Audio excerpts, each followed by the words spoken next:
A ver, una pregunta para arrancar. ¿Las guarderías y los centros de primera infancia son simplemente un lugar donde aparcar a los niños para poder ir a trabajar con tranquilidad? ¿O representan de verdad el pilar fundamental del derecho humano al desarrollo integral? Menuda pregunta para empezar. Es que es el gran dilema. Y con ese dilema en mente, hoy arrancamos este nuevo análisis a fondo. Nuestra misión hoy es explorar cómo dos naciones latinoamericanas, que son estructuralmente muy distintas, cuidan de sus ciudadanos más pequeños, o sea, de los niños de 0 a 4 años. Exacto. Y para quienes nos escuchen, la hoja de ruta de hoy se basa en un estudio comparativo muy riguroso. Se titula Políticas educativas para primera infancia en Chile y México. Reconocimiento legal, cobertura y atención. Un trabajo fantástico, por cierto. Sí, publicado en 2021 por la investigadora Claudia Alaniz Hernández. Y bueno, ofrece una radiografía implacable de la situación. Y ese dilema inicial que planteas es el núcleo absoluto de este análisis. Porque no estamos hablando solo de dónde dejamos a los niños unas horas al día. Estamos hablando de cómo un Estado concibe a sus futuros ciudadanos. Totalmente. A modo de visión general, lo que esta investigación hace es contrastar dos modelos de actuación que operan desde filosofías, digamos, diametralmente opuestas. Ajá. Por un lado, observamos a Chile, que estructura sus políticas desde una perspectiva de desarrollo humano integral y persigue una cobertura universal. Vale. Y por otro lado, la investigación examina a México, que históricamente ha utilizado estas políticas de primera infancia como un instrumento más dentro de su estrategia para combatir la pobreza. Claro. Lo que da como resultado un sistema de cobertura muy focalizado. Vale. Vamos a desgranar esto. Porque esa diferencia filosófica de la que hablas es abismal en la práctica. Para visualizarlo mejor, es la diferencia entre tratar un síntoma urgente y nutrir todo un ecosistema a largo plazo. Esa es una gran analogía, sí. Si te enfocas en tratar un síntoma, pues te vas a limitar a proporcionar comida o un refugio básico, que es vital y salva vidas, por supuesto. Por supuesto, claro. Pero si tu objetivo es nutrir un ecosistema, la perspectiva cambia por completo. Te empiezas a preocupar por el desarrollo cognitivo, la estabilidad emocional, la integración social, es decir, por todo el entorno que moldea el cerebro de ese niño en sus primeros 1000 días. Esa analogía del ecosistema ilustra perfectamente lo que la autora clasifica como los dos grandes enfoques de la región. El texto define la actuación de México principalmente bajo un enfoque asistencial, frente al modelo integral que persigue Chile. Asistencial frente a integral. Vale. Eso es. El enfoque asistencial asume que el Estado debe intervenir para garantizar la supervivencia básica cuando la familia no puede. Resguardo, calorías, higiene. Ya. El enfoque integral, sin embargo, se cimenta en la idea de que disfrutar de un desarrollo biopsicosocial armónico desde el primer minuto de vida es un derecho humano inalienable, independientemente de la cuenta bancaria de los padres. Claro, un derecho desde que naces. Exacto. Y lo más llamativo es que la comunidad internacional lleva décadas avisando de esto. Ya en los años 90, la UNESCO dejó clarísimo en sus declaraciones que el aprendizaje de un ser humano comienza al nacer, no el primer día que pisa un aula de primaria. Fíjate que ese apunte sobre la UNESCO me hace pensar en lo difícil que es pasar de las grandes declaraciones de intenciones, ahí en Suiza o Nueva York, a la legislación real y operativa en América Latina. Sí, hay un abismo. Porque el texto señala un patrón clarísimo en ambos países. A la hora de la verdad, a la hora de asignar presupuestos y crear infraestructuras, el derecho a la salud pasa por encima del derecho a la educación, como una pisonadora. Es un reflejo casi biológico de las instituciones estatales. A ver, garantizar un calendario de vacunación o reducir las tasas de desnutrición aguda, pues son objetivos tangibles, ofrecen métricas inmediatas. Claro, son números que puedes mostrar. Exacto. Reducir la mortalidad infantil es una prioridad absoluta y muy comprensible. Sin embargo, fomentar la estimulación neurológica temprana o la educación emocional parece quedar relegado al cajón de los lujos. Ya, como algo secundario. Es como si el Estado dijera, primero aseguremos que el niño sobreviva y ya veremos cómo se desarrolla su potencial intelectual. Esta priorización de la supervivencia física sobre el desarrollo cognitivo consolida una brecha enorme desde la cuna. Una brecha que, según los datos de la investigadora, está directamente dictada por el código postal y el nivel de ingresos de la familia. Es un determinismo económico brutal. Totalmente. Las familias con recursos pueden acceder al sector privado, que ofrece una educación formal, con personal titulado y en centros diseñados pedagógicamente. Ujú. Pero si bajamos en la escala de ingresos, la atención pasa a ser no formal. Y el estudio es muy transparente al respecto. Los niños de zonas rurales y, muy especialmente, de comunidades indígenas en ambas naciones, terminan en manos de cuidadores voluntarios o miembros de la comunidad. Que hacen lo que pueden. Claro, que con la mejor de las intenciones apenas tienen capacitación. Es decir, los que más estimulación temprana necesitan para compensar su entorno son los que reciben la atención menos profesionalizada. Esas disparidades territoriales y económicas nos obligan a mirar las estrategias específicas que cada gobierno ha diseñado para intentar cerrar la brecha. Y la forma en que Chile ha estructurado su respuesta institucional es francamente peculiar si atendemos a su historia reciente. Ojo, ese es un salto interesantísimo. Porque si analizamos a Chile tras el fin de la dictadura, los gobiernos de transición mantuvieron intacto el modelo macroeconómico, que era marcadamente neoliberal y de libre mercado. Sí, de manual. Era de esperar que la educación temprana quedara a merced de la oferta y la demanda. Sin embargo, decidieron inyectarle un fortísimo componente de protección social. Crearon una red de seguridad sin desmantelar la estructura de servicios privados y subvencionados que ya existía. Lo fascinante aquí es el resultado de esa amalgama de políticas. El programa Chile Crece Contigo. Ah, el famoso Chile Crece Contigo. Exacto.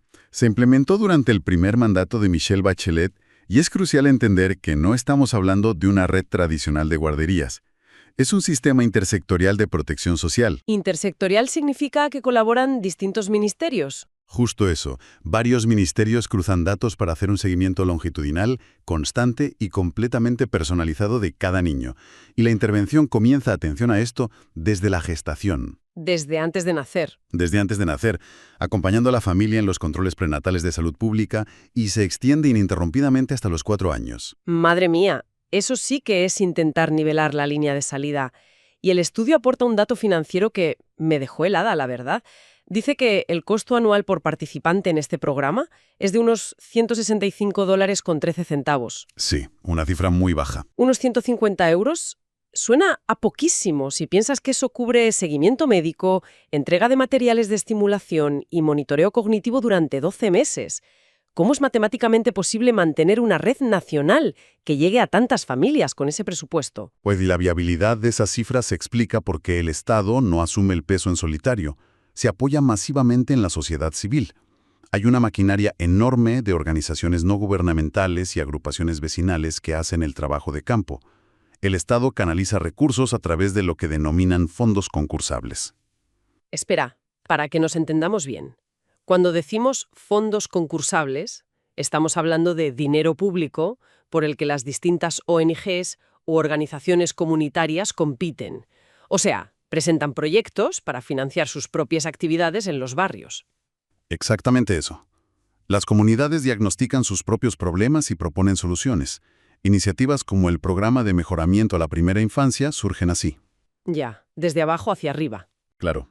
Las propias madres, vecinos y educadores locales se organizan para generar espacios educativos no convencionales, elaboran material didáctico y crean redes de apoyo que logran llegar a las zonas donde la infraestructura del Estado simplemente no alcanza. Ujú. Esta autogestión, sumada al apoyo de la cooperación internacional durante las últimas décadas, es el verdadero músculo operativo que suple las carencias presupuestarias estatales. Es una corresponsabilidad impresionante. Y el contraste legal es lo que más sorprende de este modelo, porque en Chile la educación inicial parvularia, la de 0 a 4 años, no es obligatoria por ley. Así es. Ningún padre está forzado por la Constitución a escolarizar a un bebé. Pero al tener este sistema intersectorial enganchado a las visitas médicas obligatorias, logran captar a las familias de forma muy natural. Si conectamos esto con el panorama general, los resultados hablan por sí solos. Gracias a esa vocación de cobertura universal que no discrimina por situación laboral, Chile logra una tasa de escolarización del 31,6% en niños de 0 a 3 años. ¿Un 31%? Sí. Y aunque a oídos europeos pueda parecer una cifra modesta, en el contexto de América Latina, alcanzar a casi un tercio de la población en esa franja de edad, integrando salud y educación, es un avance monumental. Aquí es donde se pone realmente interesante si cambiamos de geografía y nos adentramos en el caso de México. porque nos encontramos ante un espejismo legislativo fascinante. Esa es la palabra, espejismo. Si uno lee las leyes mexicanas sobre el papel, pensaría que es el país más avanzado del mundo en esta materia. Fueron pioneros absolutos al hacer obligatoria la educación preescolar en 2002 para los niños de 3 años en adelante. Sí, muy temprano. Establecer que la educación inicial, desde el nacimiento hasta los 3 años, también es obligatoria y es responsabilidad del Estado. Es un marco legal profundamente garantista y ambicioso. Pero el estudio de Alani Fernández expone con mucha frialdad cómo esas garantías constitucionales chocan de frente con la realidad estructural. Claro. Porque promulgar una ley no hace aparecer edificios, ni gradúa a miles de educadores de la noche a la mañana. Los datos son demoledores. A pesar de esa obligatoriedad dictada en 2002, los registros de 2015 mostraban que casi el 60% de los niños de 3 años no estaban matriculados. Madre mía, el 60% fuera. 6 de cada 10 niños estaban fuera del sistema que la ley exigía. Y en la franja de los más pequeños, los menores de 3 años, la cobertura en modalidad escolarizada es marginal, apenas un 6,39%. Ese 6% ilustra la fractura entre el legislador y la calle de forma clarísima. Y la investigación dedica un apartado muy importante a documentar los vaivenes recientes en la gestión gubernamental que han sacudido aún más este panorama. Sí, El estudio detalla cómo durante bastantes años operó una red inmensa de estancias infantiles bajo el paraguas de la antigua Secretaría de Desarrollo Social, o Sedesol. Era una red que creció muchísimo basándose en un modelo subrogado. así es, una extensa red de infraestructura. Un segundo para aterrizar el concepto de red subrogada para nuestra audiencia. Nos referimos a guarderías o centros de cuidado que son de propiedad y gestión privada, pero que el Estado subsidia, regula y utiliza para cumplir con su obligación de ofrecer plazas públicas, ¿verdad? Correcto. El Estado paga a un tercero privado para que preste el servicio. Sin embargo, el estudio documenta un giro radical reciente en esta política.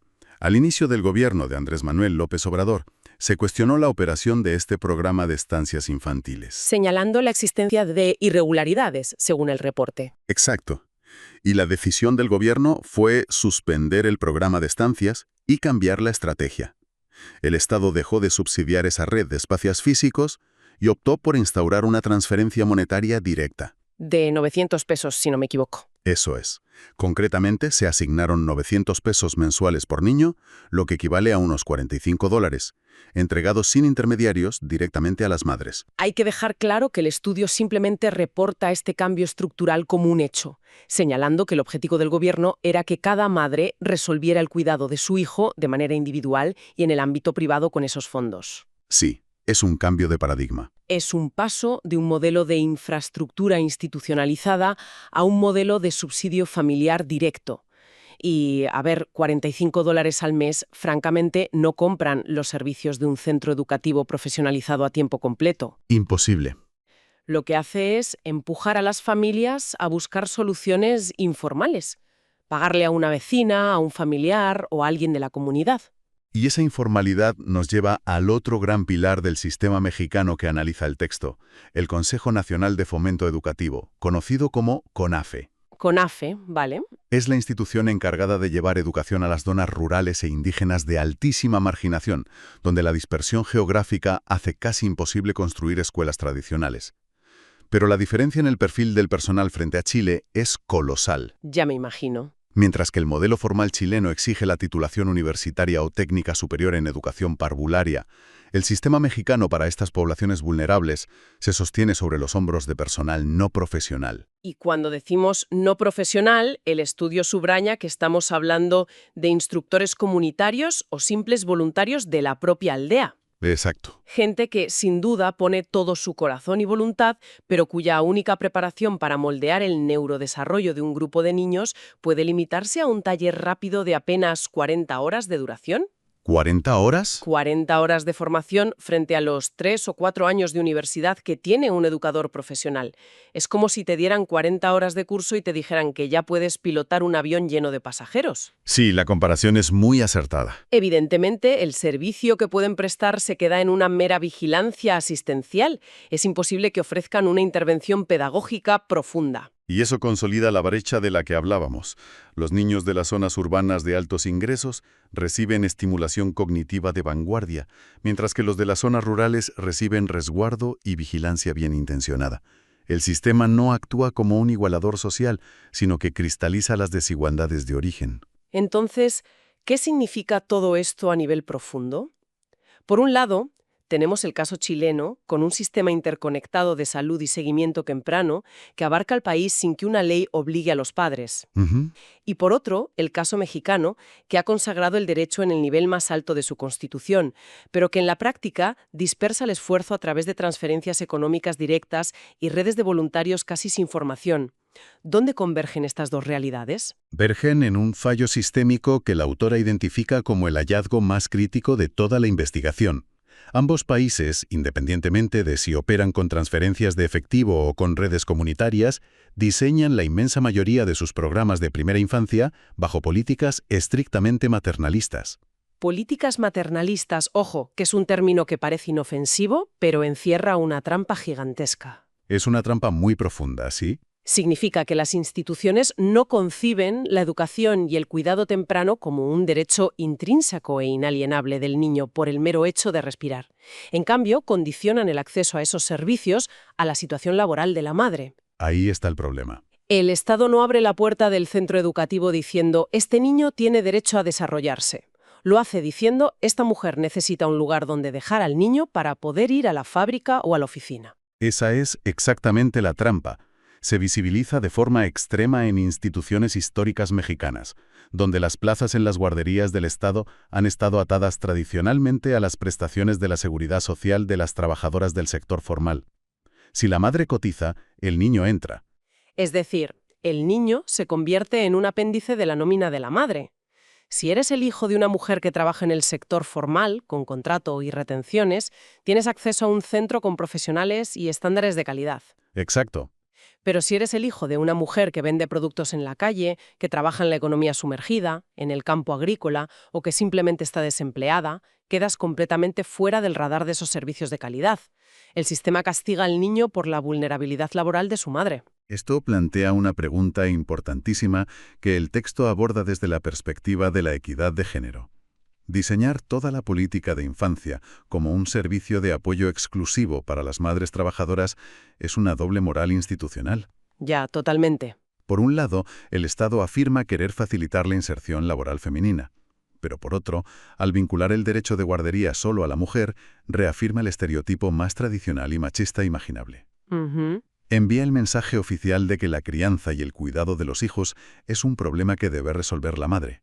No fomenta en absoluto la corresponsabilidad de los padres varones, ni asume que la sociedad en su conjunto es responsable de esa nueva generación. Te dice, te doy una ayuda económica o te ofrezco una plaza en la guardería para que tú, como mujer, puedas lidiar con tu obligación biológica y social de cuidar mientras produces para el mercado. Es tremendo. Es una visión muy limitante. Y claro, esto nos lleva al núcleo de por qué cualquiera que escuche este análisis a fondo debería prestarle atención a este tema, incluso si no tiene hijos o si vive a miles de kilómetros de estos países. Claro. Porque invertir de forma universal en la primera infancia, exigir que los educadores sean profesionales altamente cualificados y desvincular el acceso a estos centros de si los padres tienen o no un buen trabajo, no es un programa de caridad. No es beneficencia del gobierno. Es pura y duramente la inversión más rentable en el capital humano de una nación. La plasticidad cerebral en los primeros 4 años de vida no se vuelve a repetir jamás. Es un periodo ventana único. Así es.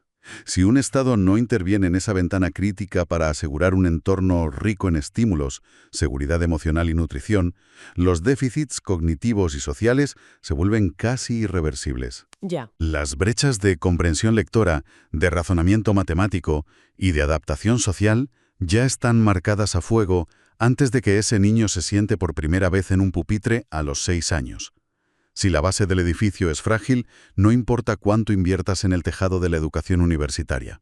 Es la maquinaria perfecta para perpetuar el ciclo de la pobreza generación tras generación. Ha sido un recorrido verdaderamente revelador a través de las entrañas de cómo operan nuestros sistemas. Para organizar todas las piezas del rompecabezas que hemos montado hoy, hagamos una síntesis de los dos caminos que hemos explorado. Me parece perfecto.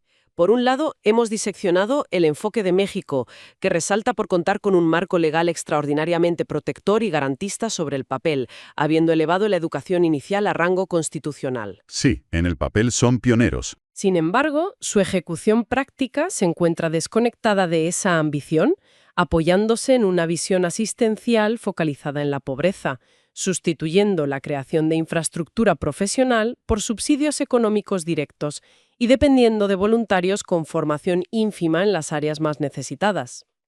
Un contraste muy fuerte entre ley y realidad. Por otro lado, hemos explorado el camino de Chile, que carece de una orden legal que obliga a escolarizar a los bebés, pero que, a través de la articulación del programa Chile Crece Contigo y con un fuerte respaldo organizativo de las redes vecinales y comunitarias, ha logrado tejer una red de intervención universal, entrelazando la vigilancia médica con el estímulo cognitivo temprano de una manera mucho más cohesionada. Una estrategia muy inteligente. Arrastrando una visión maternalista que subordina el derecho fundamental del niño a la situación laboral y económica de la mujer, impidiendo que la atención temprana se consagre como un derecho verdaderamente universal y equitativo. Toda esta deconstrucción de las políticas públicas me lleva a plantear una reflexión final. Una idea que, sobrevuela los datos del estudio, pero que apunta directamente a nuestros propios prejuicios sociales. A ver. Si la neurociencia contemporánea ha demostrado sin margen de duda que los primeros 4 años de vida son el periodo más crítico, explosivo y determinante para la arquitectura del cerebro humano y el futuro emocional e intelectual de un individuo, la pregunta es, ¿cómo cambiaría drásticamente la estructura de nuestra sociedad si a los educadores de esa primera infancia se les exigiera exactamente la misma preparación académica rigurosa? Y sobre todo, si la sociedad les otorgara el mismo prestigio intelectual y la misma remuneración económica que hoy reservamos para los catedráticos de universidad. Menudo giro de perspectiva para cerrar, nos obliga a mirar de frente las incoherencias de nuestro propio sistema de valores. Muchísimas gracias por ayudarnos a navegar por las profundidades de este texto tan fundamental. Un placer de verdad, ha sido una charla interesantísima. Y a toda nuestra audiencia que nos ha acompañado durante este recorrido, gracias por su tiempo y su atención. La invitación de hoy, como siempre, es a seguir cuestionando el mundo que nos rodea, a atreverse a mirar mucho más allá de las intenciones escritas en las leyes y a no perder nunca esa chispa de curiosidad. Hasta la próxima inmersión.